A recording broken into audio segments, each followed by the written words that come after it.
కొడుకుల వంపి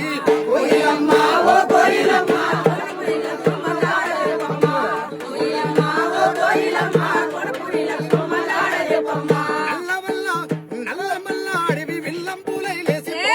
బాటల్లో సాంబశివుడు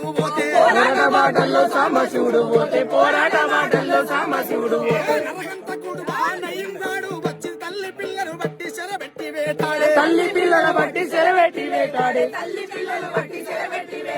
నరహంతగా నయంగాడు వచ్చి పాములు తేళ్లను ఇళ్ళల్లా వదిలేస్తే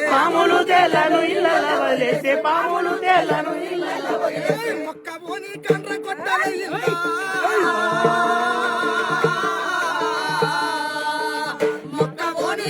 గొడ్డలయ్యిందా